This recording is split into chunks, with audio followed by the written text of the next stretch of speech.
Okay.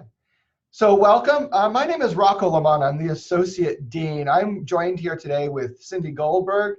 Um, I'll have her introduce herself in just a moment, but just a little bit about me. I've been with GGU since 2015, and I work pretty much exclusively with the cohort students, which is really a wonderful experience because we really wrap our arms around you. And you're going to learn about that today as we go through this presentation, but you're also going to learn about some really cool things that we are going to be implementing for this new group that you would be joining us, which is late July.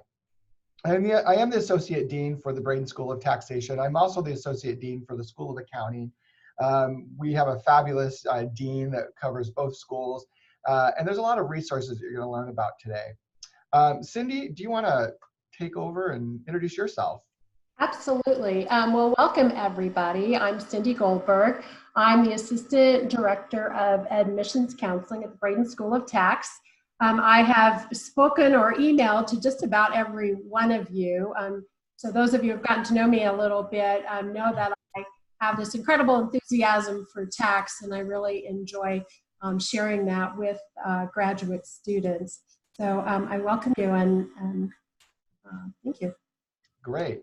So just to repeat some housekeeping rules, hold your questions until the end. I think we'll have a lot of time, but if we even have to go after 1 o'clock, I know I can take extra minutes after the top of the hour to answer questions if you still have others.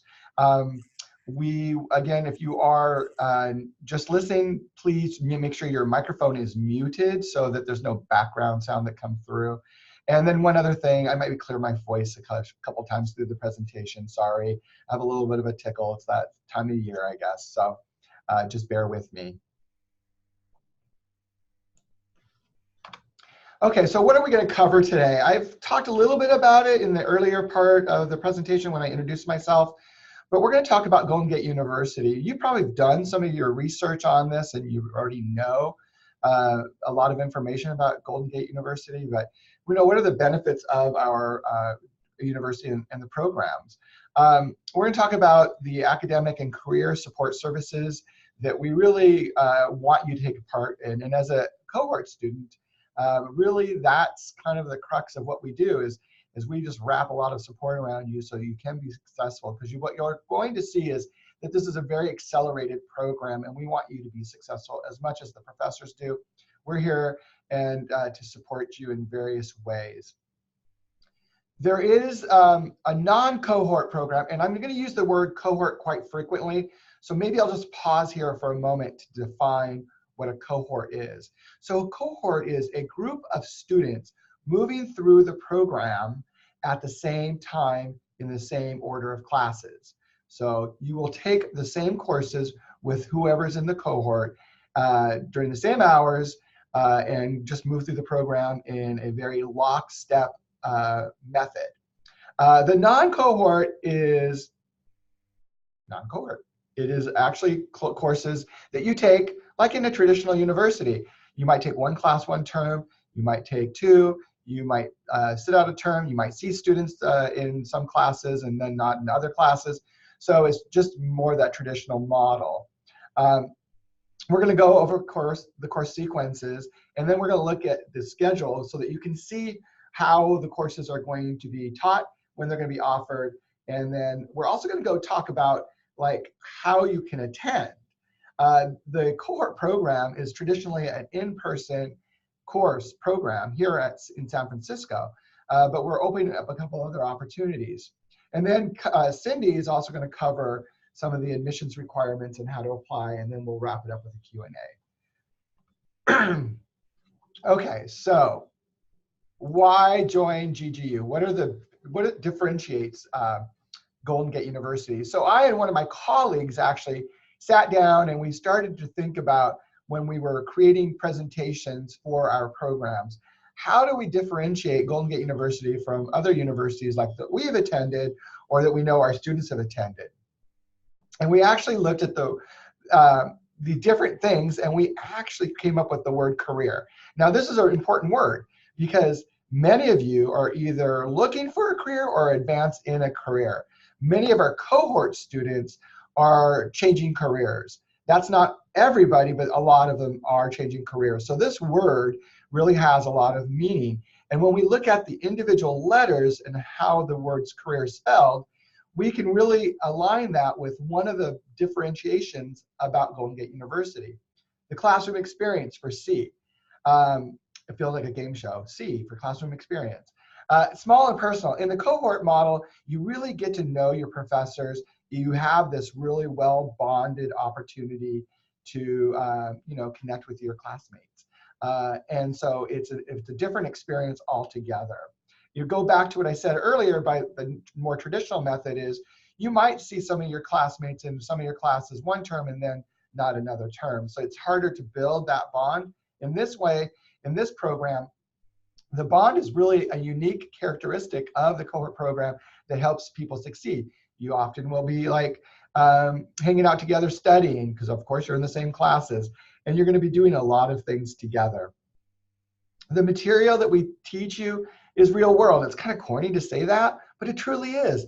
The applicability of the material is important. The professors who work on the curriculum bring in the real world experiences into the classroom so that you can go back to your desk at work if you were working, or when you go into the profession, and really see how what you learn in the classroom connects to what you're doing in the office.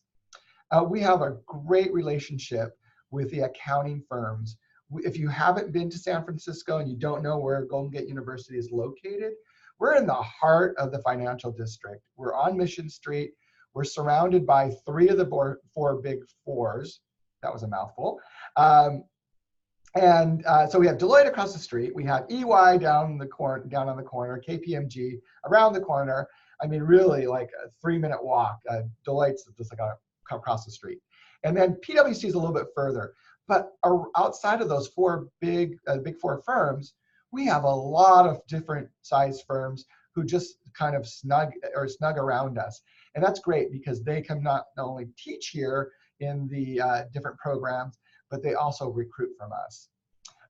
Our faculty are experienced faculty who've come from a variety of backgrounds, and they are subject matter experts, whether they're adjunct faculty or our full-time. Our full-time faculty are the primary faculty that teach the cohort classes, and they are steeped with a lot of history and experience, and they bring that. And not only that, but they stay on top of what is ever changing in the industry. So you're also getting that material from them.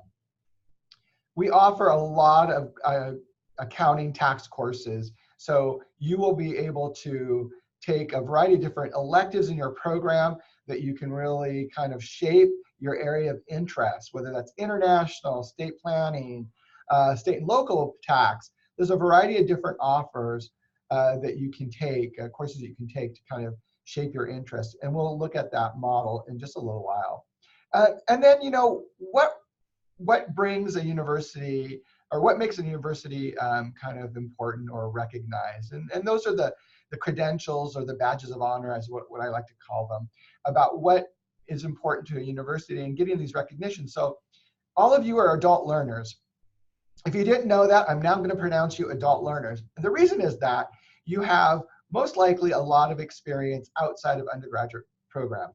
You may have, family, and you've done a lot of hours of work and experience, and you're bringing all of that into the classroom. And that makes for a very different learning environment and experience. Washington Monthly, which is one of the premier journals, online journals, about colleges that cater to adult learners, has ranked us #1 for 4 consecutive years. And this is really an important thing because, like I said, you're an adult learner, but the classroom experience has to be different for adult learners. The services and the programs we offer are geared for those who are focused on getting into a new career or expanding into a current career. And the other thing is, we've been noted as top in tax in 2018. I haven't got the 2019 results yet. I'm hoping to see that soon. But we were one of the top 5 tax schools in the country. So that's really kind of another badge of honor. And we've been in the top 5 for many, many years. The last 5 years that I know of for certain, and probably even longer. So let's just kind of now start to talk about the Masters of Science in Taxation Accelerated Daytime Program. As I said earlier, we traditionally offer this program only in person in San Francisco. So if you were really interested in this program, you would have to, move here from somewhere else. Or if you live in the Bay Area, you would have probably do a commute. It's not really cheap to live in San Francisco. If you've done any research, you know that housing and rentals are kind of expensive. So we understand that, and so we've now expanded to include web conferencing. Wow, you guys going, wow, web conferencing, what is that all about? Well, let me just say, web conferencing is like what we're doing today. We use Zoom, which is the method or the mode technology that we're using right now. And you would be attending the live session of classes during the same day and time as the in-person students, except you just wouldn't be physically in the room. You would be wherever you're at your desk, at home, somewhere, and you would be blocking off those hours to attend class. It is an accelerated program, so when we get more into the schedule, you're going to see how much time you'll need to dedicate to attending classes. The program is designed to be completed in 9 months. So it starts late July with orientation on July 24th, excuse me. Classes start that following Monday, and you end late April of the following year. So our current cohort group that started last July is now in the home stretch, and they'll be graduating at the end of this term, which is April 25th, in fact. So that is how quick it moves. And it does that for a reason, because we want you to get a job offer, and a lot of the firms start their employees either late July, August, or September, somewhere in those 3 months. And if you end in April, you can start working on your CPA exams if that's something of interest or something you want to do before you start, or you can just take a break. Some students take a break before they start in the work world. But usually the onboarding for full-time job offers come later. So you have that period of time to do a variety of different things. Or maybe just to re-engage with your family and friends that you probably didn't get to do while you were taking this intensive course or program. We are now adding a new course in data analytics, which is really important because this is a vast a growing field, very vast and growing, different dynamics of how data analytics is used in tax. So we're going to introduce a new course so that you will be able to have the language and understanding of how data analytics will be used in the field of taxation. And this is very unique. It's being developed by a few people from different organizations, including EY, and possibly Microsoft might be helping us with some of the analytics pieces as well. But this is really going to be focused on how you use it in your profession and not just data analytics in general. And as I said, classes begin the Monday after orientation. July 27th is that Monday. If you are attending the program remotely via web conferencing, there will be some dates when you need to be in San Francisco, and July 24th would be one of them. And we would ask that you probably, and we'll get more details out about how the schedule is going to work, but you would be attending the orientation in person. That way you can start to form bonds with your professor and your classmates. And then you would maybe stay for the first 2 days of classes, which are Monday and Tuesday, before flying back home. But we'll get the actual dates and everything down to you as soon as we get those solidified. Okay, so what are some of the other benefits of the MST cohort? I probably have touched on some of them. There's a lot of career opportunities in this field. I just got off the phone yesterday with a finance firm who's looking for accounting and tax people to do internships and work full time. They have a lot of jobs. It's really a changing market. And I think the driving factor to this changing market and the need for talented employees in the profession of taxation is really kind of driven by the changes in tax that came out in late 2017, the TCJA, the Tax Cut and Jobs Act. What we've heard from our professionals in the industry is that those changes have created a lot more work, and it's becoming a lot more complicated. So there is a real need for more people in these professions. And just last week, we had 4 other firms come out to us and say, hey, we're still recruiting for the tax season, and then also looking for summer and fall interns and full-time job offers. So if you're interested in getting a job, there's no shortage of jobs here. A lot of our students in the cohort program get jobs with the Big Four. This last cohort, or the current cohort that's going through right now, there was only a small group of 6. They all landed jobs with the Big Four: Deloitte, EY, KPMG, I think, and PwC for sure. So they all got a job in one of the Big Fours. The group before that was 19, and I think 14 of the 19 got jobs in Big Fours.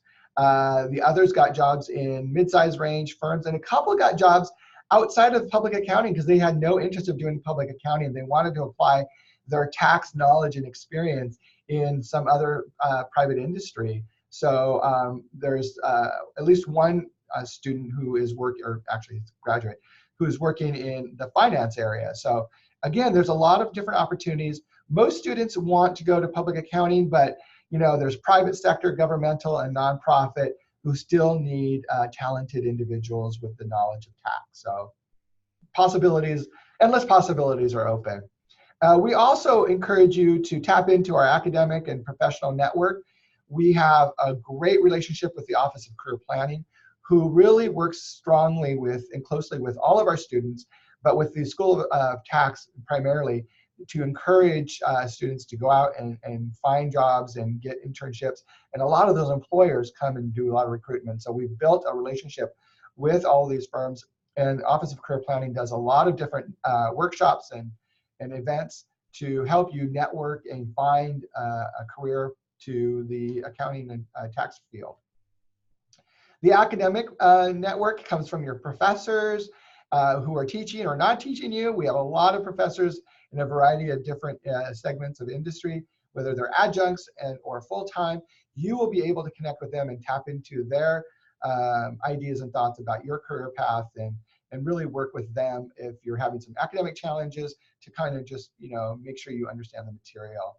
And then there's a lot of external support coming from our office, Cindy, myself, my colleagues, student affairs. There's a lot of different other departments who are really here to help you be successful. So you just got to take care of it. Reaching out to them. And then if you're looking to sit for the CPA, or to be eligible to sit for the CPA, or to finish the 150 hours, this degree will satisfy that. It's 30 semester units. And so here in California, you have 150 units, which is required across the nation, and so this will satisfy that. California is kind of unique. It has other educational requirements, and the cohort program, or the MST courses, actually will help satisfy those.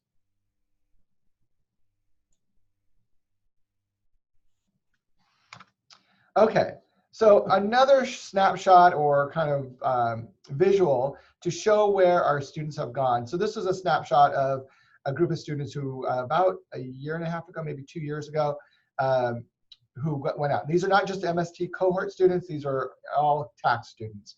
And so you can see the larger bubbles where students have gone. Deloitte, EY, IRS. There's an IRS office right across the street from us. Some of those faculty teach here.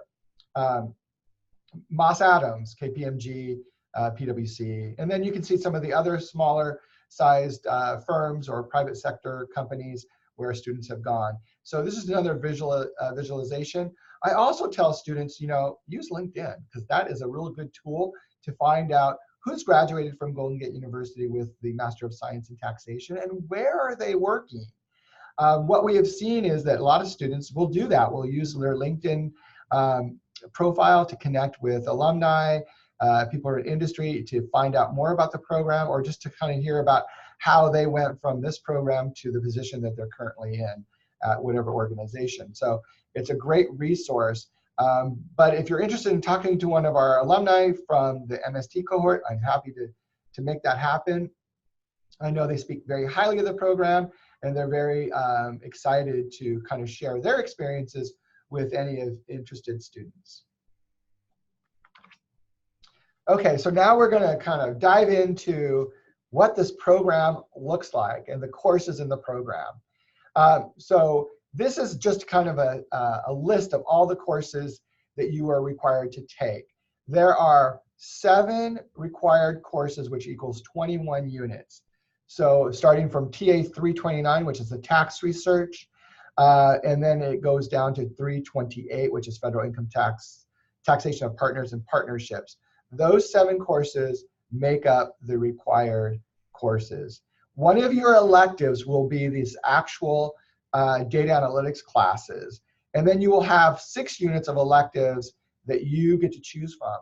Most students in the cohort program, I can tell you all of the 6 that are nearing the end of their program, and in the last group before them, all but 3 or 4 of the 19 students did internships in public accounting. So there are a lot of internship opportunities, and it's a great way to earn course credit and get your foot in the door, because I would say at least 98%, there's a little margin of error here, at least 98% get full-time job offers after the internship or while they're in the internship. So if this is something you're interested in doing, whether you're changing positions, career changing, you know, this is a great opportunity for you to kind of get your hands wet in a company, and hopefully they'll offer you a position. And I would say comfortably 98% of those students who do internships convert to full-time job offers. And you know what? It's not just one. You might have other job offers. I know that in the past, students who were out during the recruiting season were actually getting 2 and 3 offers from different firms. And several students, I can think off the top of my head, and from the last group, the 19, several of them got offers from every Big 4 firm. So all 4 of them got all of them received offers from each of the Big 4 firms. So definitely a great program, because a lot of those students go on to work at these firms and then come back and recruit from us. So it's kind of a great benefit to you that we have a wealth of alumni in various areas of all of these firms. Okay, so let's kind of now just more or less kind of talk about how these courses stack up. If you remember, I just said there were 7 courses that are required. And so you are going to take foundational courses, or these operating, where you're going to learn about operating rules. Tax research, it's going to talk about what is the law and how you use it, how is the law made, what does the, how is the IRS structured, how is the US Department of Treasury structured, what are the different courts that are involved in tax laws. You're going to learn all of that, as well as how to write professional communication, because that's going to be key when you're communicating like to the IRS, or that you are providing communications to a client regarding a tax situation. So you're going to learn all of that, how to research codes and regulations and how to interpret them. This is a law-based class. If I hadn't said, I know I hadn't said that, so I'm going to say it for the first time, and I'll probably say it more times. This is a law-based program, because you're talking about codes and regulations. These are law and adjudications of different tax cases. So this is like, in some cases, feeling like you're going to become a lawyer, because you're going to have to learn these very specific terminologies and language that are typical in law. So you're going to learn that. And then you're also going to have a class that's going to give you all of the rules for individual taxation. And these are important, because these build the foundations of understanding how tax works and how it applies to individuals, that you're going to be able to apply as you move up the chain here. Because then the next layer is our rules and regulations regarding special tax payers. So character, what is tax? What is considered income? And then when is it considered income is the timing piece. How is it going to be taxed? And then should you get or your client get forgot the word I was thinking of, a request or audit, that's the word I was looking for, from the IRS, there are specific rules on how you work with the IRS. And so you're going to understand what are those federal taxation procedures when you're working with the government, and how do you respond, and what all of the requirements are that you need to fulfill if you're audited, or if you have an inquiry into a certain specific case. So now we started with the operating rules. We've built on the special taxpayers rules, like, you know, what is income, how is it defined, when is it taxed, and then how do I deal with governmental agencies who might audit us, such as the IRS. And then we get into more specialized tax rules of taxation. You're going to have a course on corporations. How are corporations taxed? What are the specific codes and regulations that apply to corporations? And equally, on the other side, then, is partnerships. A taxation of partners and partnerships, and what codes are impacted those, and how income and partnerships are taxed. And then on top of that, you're going to have electives. It shows you have 3 electives here, but one of them is going to be that data analytics class that you're going to get, because we know it's really important for you to have the language skills to understand what it means to use data analytics in the field, because when you get out there, you're going to start seeing it. It's becoming a bigger part of the tax world. And then you're going to choose 2 other electives. So the cohort schedule is very specific. It is 9 months, and it is accelerated, like I said. It's going to start late July, and in the first 9 weeks, so each of the first 2 terms are 9 weeks. You're going to have 3 classes. You're going to have TA 329, which is the research class, 318, which is the individual's taxation course, and then TA 330, which is the characters class. So what is income, how is it defined, and then what's considered taxable income. You will have a week break between term 1 and term 2, and then you will have 3 more classes. So another 9 units, another 3 classes in 9 weeks. And this set of classes will be TA 328, which is the partnerships class, the corporations class, which is TA 322A, and then this new class, which we don't have a course number for it yet, the data analytics for tax and accounting. Then you will go on holiday break. Yay for holiday breaks, because you'll need to like unwind and kind of just get, reconnect with your family for a few weeks. And then starting in January, you will have your last term. And this last term is 15 weeks. It will start January 10th. And this is where you'll have 2 classes that are part of the core required courses. TA 319, which is the federal tax procedures. This one will be offered on Saturdays over 5 weeks. It started last week for this term, and it will have 4 more class meetings over Saturdays. It's 8 hours a day.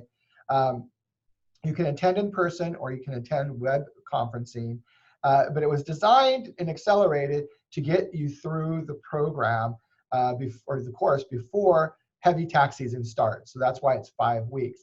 And the neat thing about this is it is taught by a high-level IRS official who actually has been teaching for Golden Gate University for many years, and he's been doing this accelerated course every spring term for the last, 10, 15 years, if not longer.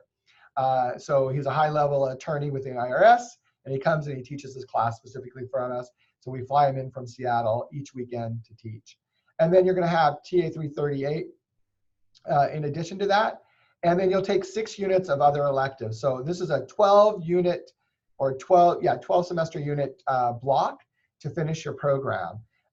Typically, students will do 6 units of internship in addition to the other courses that are required. But you could choose other electives if you decide not to do an internship. There's a variety of courses that are offered.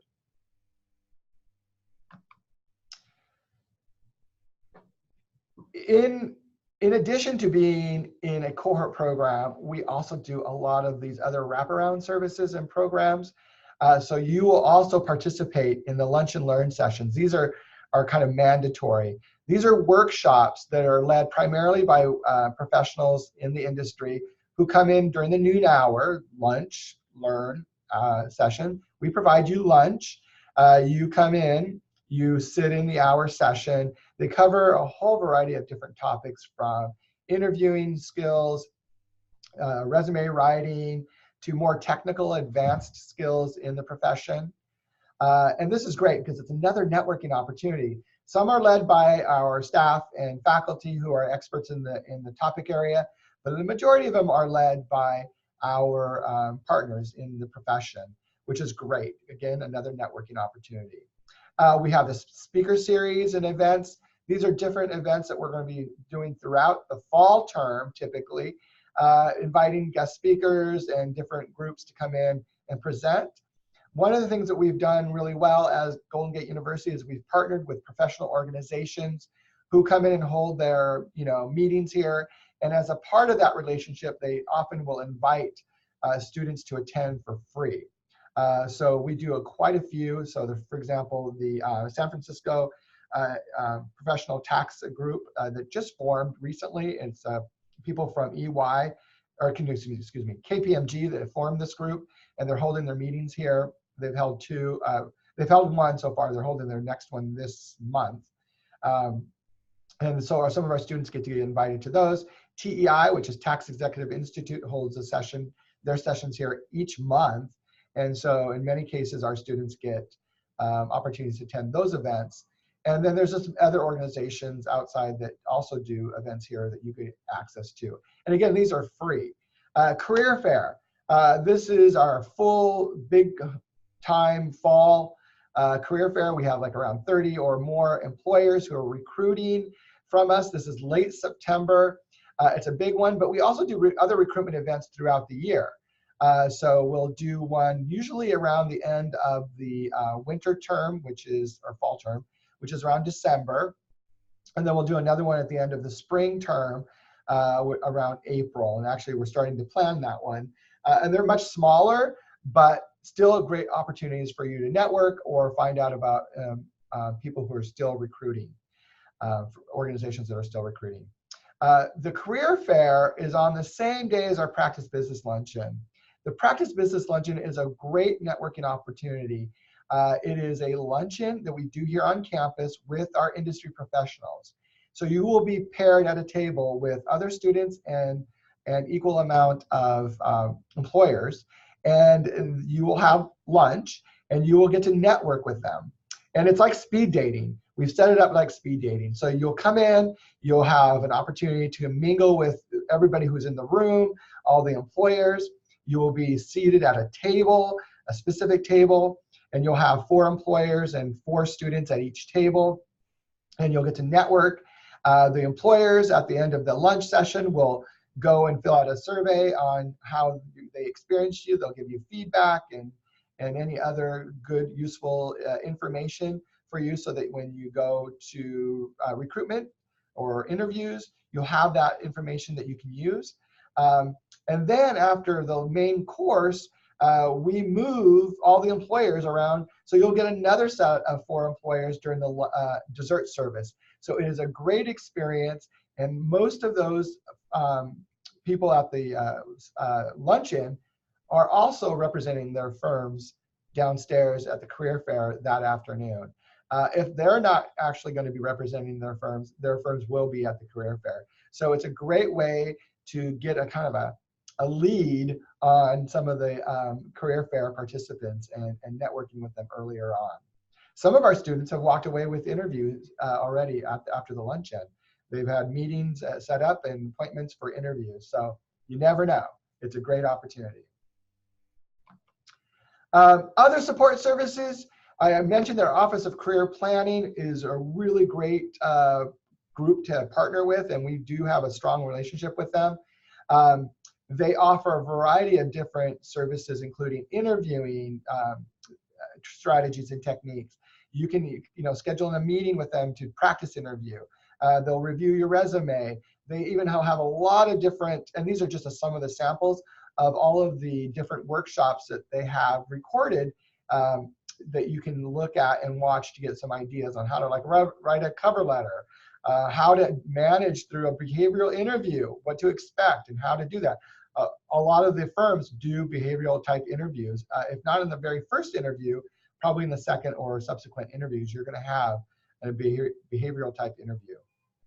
And some of the firms are actually even having you submit a recorded interview before you even get to meet somebody. I know that, I think it was EY that did this this past year and the year before, where you actually have to do a video introduction and answer some questions, send that in, and then they'll call you back for the next round interview if they like your video. But we also have graduate advising. You'll have a great team of people within my office that's going to help advise you. If you need tutoring, we have free accounting tutors and tax tutors. They are available via Zoom or in person on campus. I already talked about the Office of Career Planning. We have wellness resources. You know, life happens. Things get in the way. Sometimes you don't know how to overcome those obstacles. We're definitely a great resource here in our office, but we also have a very talented group who work with the Student Affairs Office that can provide you another perspective on how to overcome some of the obstacles, how to manage your time, things that sometimes get in our way. We have the Tax Club and the Tax and Accounting Club, which is a merged club. They are actually leading the VITA, which is the Voluntary Income Tax Assistance Program. Each year, they're doing it this year. And the student who actually launched VITA 2 years ago was a cohort student. And she did it while she was doing the program. So it was really intense. And I got to say, she is crazy, crazy. But she not only did this from the ground up, launched the VITA program during the 9 weeks, the 2 9-week sessions. She also started studying for the CPA in the second session. She passed, I think, 2 of the CPA exams in her second term of the 9 weeks. So she's like wild crazy. But she actually came to us and said, hey, I want to do VITA. I did VITA in my undergraduate program at, I think she was at UCLA. And so she did this, she launched it, and now we're in our 3rd year doing this, so great. Then we also have financial aid. I know that Cindy's going to be talking a little bit more about financial aid, but financial aid will help you figure out how to fund your education, what programs are available for you to participate in. And so actually Cindy will talk more about that. Actually, I'm going to turn it over now to Cindy, who's going to start talking about military and other resources and benefits. Thank you, Rocco. I will try to be brief, and I'll address the military benefits briefly, along with program requirements, including admission, the application process, and tuition. GGU is proud to be a yellow ribbon university, and we support our military strongly. And by applying through this program, if you're in the military, you basically can have your education fully paid for. There are several documents that we do require of you, and I'm happy to work with you individually in who to contact and how to get that started. So if you are military, please send me an email or call me, and I will address that with you. Oop, next one. I don't have control over here. Okay. Now I'll just briefly review the admission requirements. The first thing we really look at is academic achievement. By that, we like to see preferably a cumulative GPA in your undergraduate program of a 3.0 or higher. If you don't have a 3.0 or higher from your undergraduate institution, we still give your application full consideration. We simply ask you for additional documentation, which I'll address in a moment.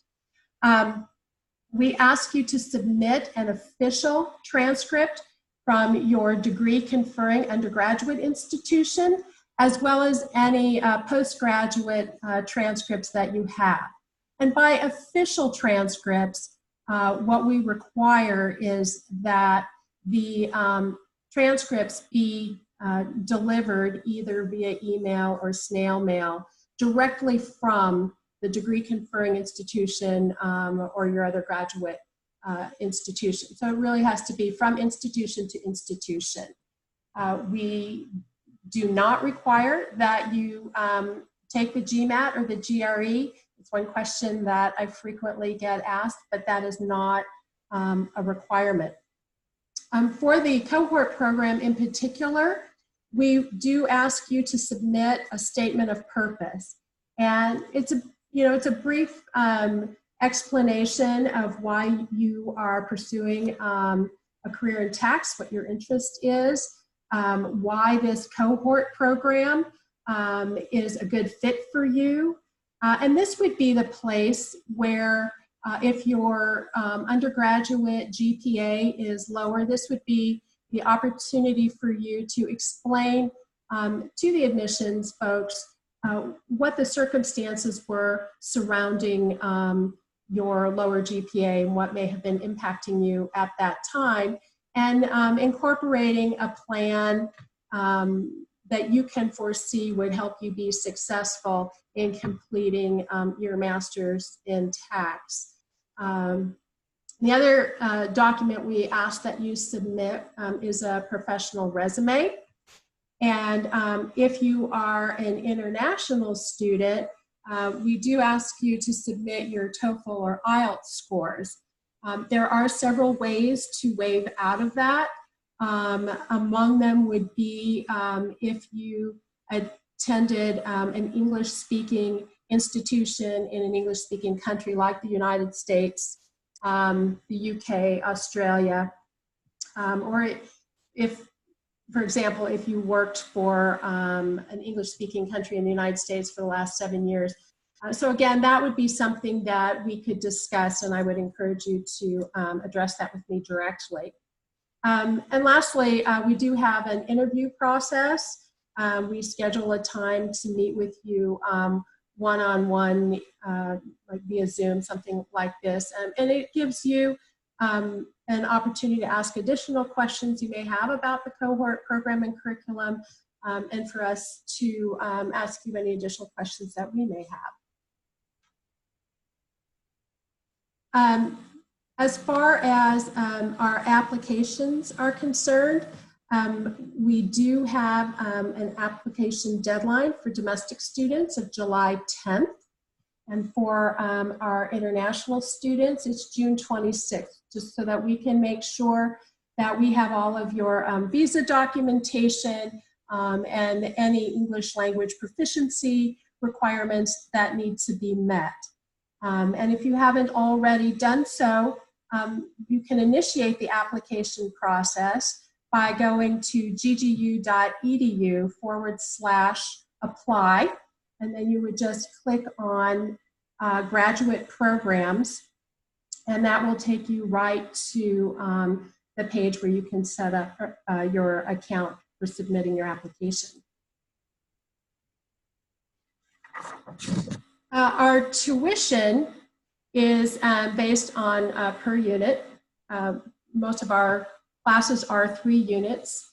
So it's about $3,750 per 3-unit course. Some of our courses may be fewer units than that. So the tuition would be prorated based on how many credits the particular class is. Our tuition typically remains in effect for an entire academic year, so you can kind of plan for that.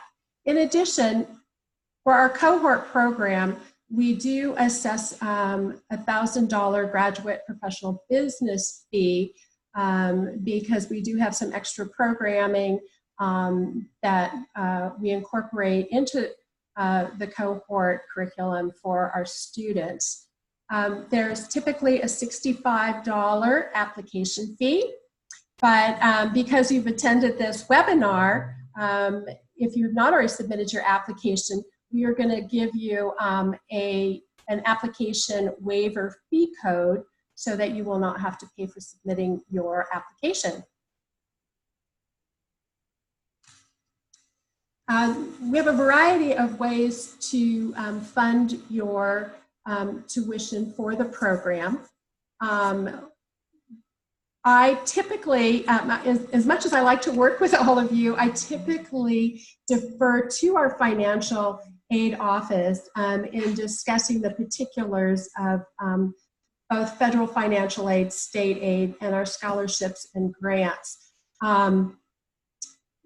Your graduate degree is eligible for federal financial aid. You need to complete the FAFSA form, and then we work with you from there.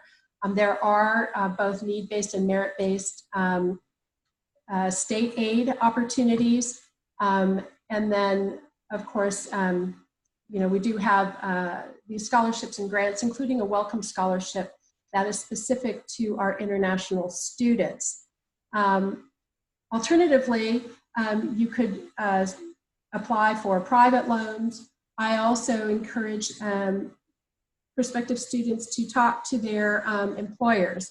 We do have an employer tuition assistance program where we work directly with you and your employer to coordinate in the tuition payment process. So it's always a good idea to check with your employer to see if they're willing to pay for some portion of your tuition.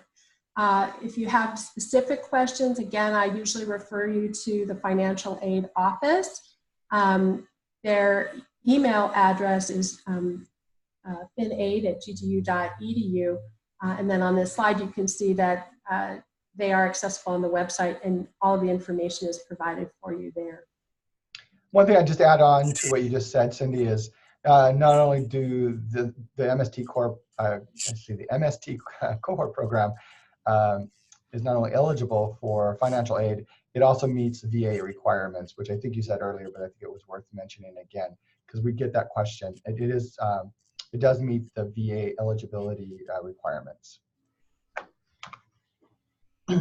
So there's a lot of different ways you can contact us. After this presentation, you might have a question that wasn't answered that comes up. Feel free to reach out to us. Again, you're going to get this slide so that you will have information to go back and review. But you can either call us at the number listed here, email us at tax@ggu.edu. Come visit us. I always welcome visitors.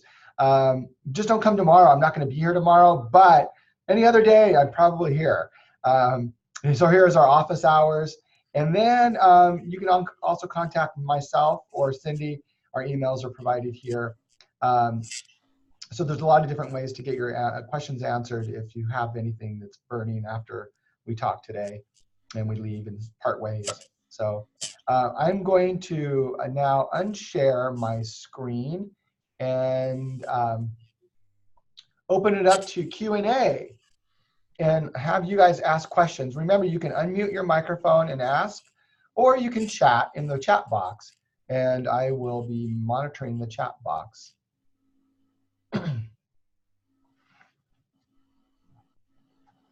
So it looks like we have a question from Jennifer. Oh, okay. I don't see it. It must have been directed to you. Oh, yes. Are professional events like Lunch and Learns available for non-cohort students, and are they available in Seattle? They're not available in Seattle. You can attend via web conferencing, and yes, they're available to all students. And then if you can't make it, we do record almost all of them, and we post them in the in our e-learning platform, and so that you can watch it later. It looks like Pei Chen raised a hand, so if you have a question, feel free to just ask or chat in the box.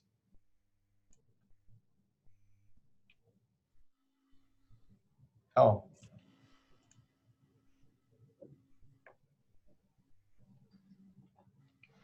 Maybe that was from an earlier time when you raised your hand and I didn't remove it. Matthew, thank you for joining us today. I appreciate you as well. Feel free to contact either Cindy or myself if you have a question later on.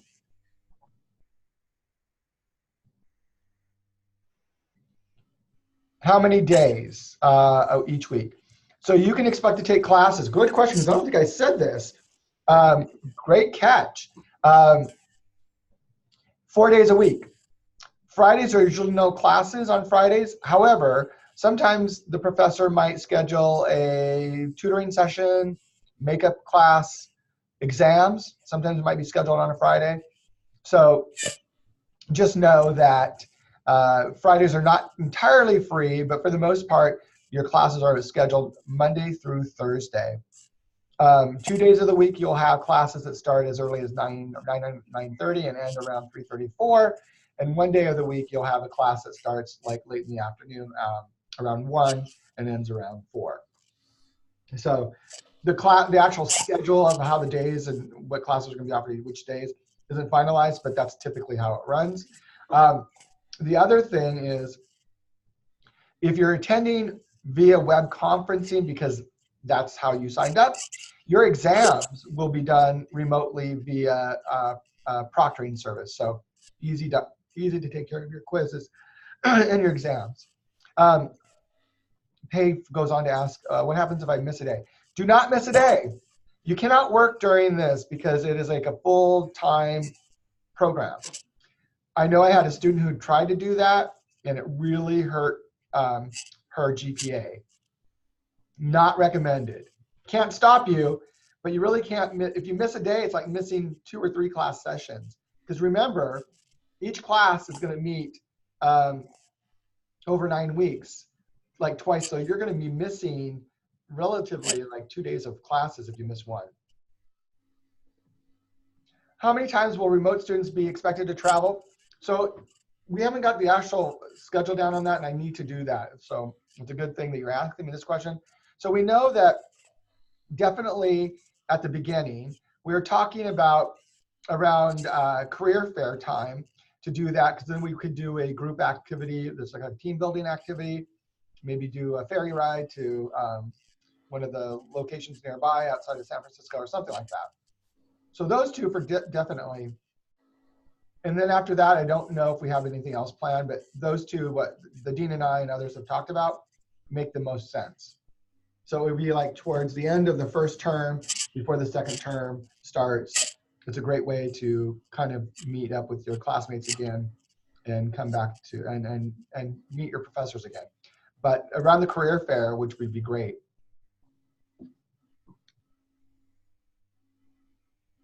Hope that answers your question, Lauren.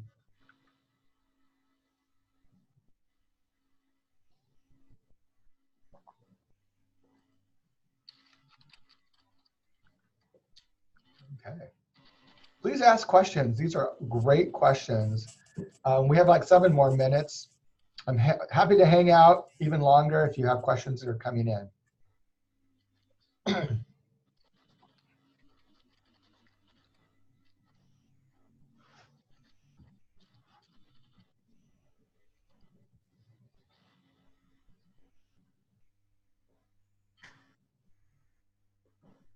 Oh, everybody's quiet. I know.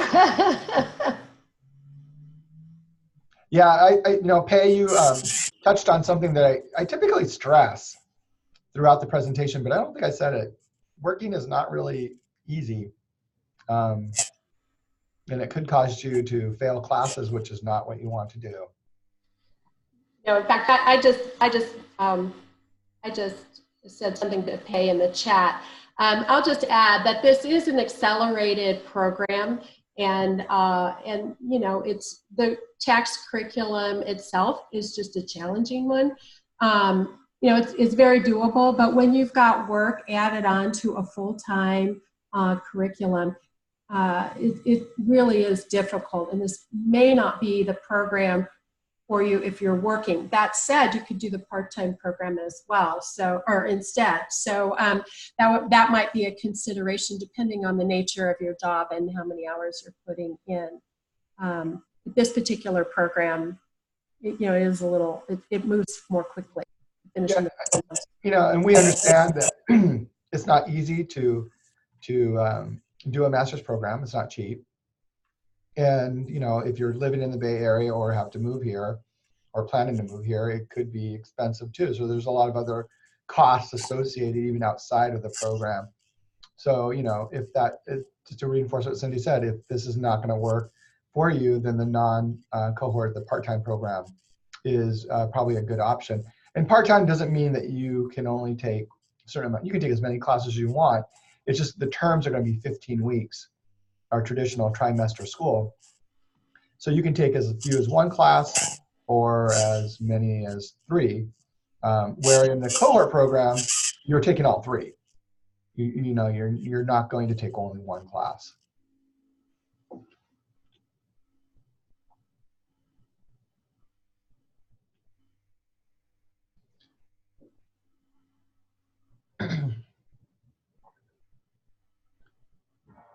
So, another, benefit to this program is, aside from, it's got a really good job placement, is that you will really start to see how many of our alumni are just everywhere. When you're starting to talk to some of these professionals who are working, you'll find out that a lot of them are alumni. And they may not have graduated recently, but they came from Golden Gate University because it was highly recommended. Often our alumni encourage their employees or colleagues or friends to come here when they're doing an MST. And an MST degree does set you apart because it's really tax focused, and you really are going to get a great base of knowledge that you can build upon. And tax is always changing, so it's not like something you learn today is just going to be static. But what you will learn today is going to help you be better at adapting to when taxes do change. How do you interpret the changes? How do you research the changes? How do you stay on top of all those things that are changing in the industry, and how it might impact your clients? You always want to be first, because if you're not giving good service to your clients and giving them information early enough, they might feel like they got slighted and want to go somewhere else, and that's definitely not what you want to do. Well, we got about 3 more minutes, and I'd love to answer questions. I know Cindy would too. I'm happy to answer them too. Yeah. and again, if you don't feel comfortable asking them in the group setting, feel free to reach out to me directly. So. Yeah, absolutely.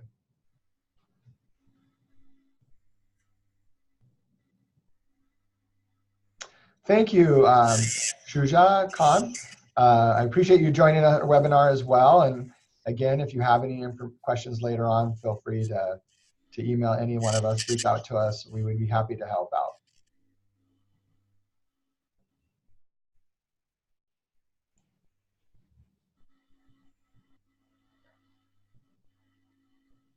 And if you have questions about the application process, Cindy definitely can kind of guide you through that. So definitely take advantage of that.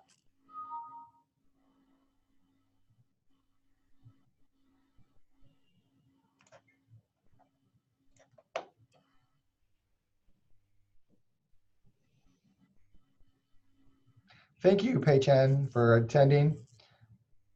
We hope to see all your applications come across our desk. Absolutely.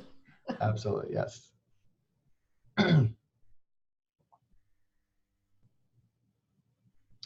Well, it's almost the top of the hour. It looks like we've, oh, is it okay for students with no tax background to be in? Yes.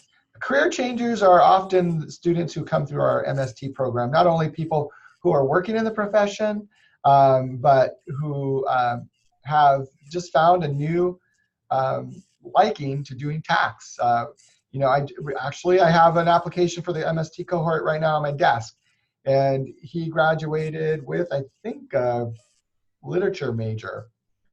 How different is that? And now he's been working in the accounting profession, and he's interested in tax. So he found the need to come back and start doing a master's program in tax. So I don't know how he found out about our program, but that's why he applied. So he's definitely one of those career changers, right? Nothing business related about literature. So definitely a career changer. So yes, you can do it, because we don't assume that you know anything. We assume that you know nothing. It doesn't sound nice to say it that way, but that's true. I mean, you're going to get the foundation courses, right? You're going to start building that knowledge alongside everybody else. We even have CPAs and tax professionals come in who do these classes and take some new information away or new techniques that they didn't know about. So definitely, this is a program that fits everybody. Yeah, I was just going to add, I find just anecdotally speaking with students, those who are successful in the program are typically the ones who have that interest in tax. And the program is not really theoretical in nature. We really teach you how to do it. So even if you've not done it before, we teach you the nuts and bolts of how to do it. So when you go out there, you hit the ground running. Starting with how to do that legal research in tax and utilizing those databases and how to think critically in doing analyses and how is that going to apply? How do you use the code and the regs? How do you interpret them? How do you use case law to interpret them? So it's a very practical, experiential program, and yes, for those who are career changers, it's a great option. I say you won't become a lawyer, but you may feel like one. And you're taught by attorneys. All of our full-time faculty, with the exception of one, have all their our former attorney lawyers in tax. So there you go. That said, those who really love it sometimes go on to become a lawyer. Yeah, there you go. Actually, we did have a cohort student from well before I started, who I ran into at a conference, and he got his MST, and now he's going to Georgetown Law School. There you go. Did it reversed. There you go. Okay. Okay, everybody, we're a few minutes after the top of the hour. It looks like this is the end of the questions. Again, feel free to reach out to either Cindy or myself. We're happy to help. Thank you for joining us and taking the time away from your busy schedule. We really, really appreciate it, and we hope to see your application come across our desks. Thank you very much, everybody. Thank you all. Thanks, Rocco. Bye.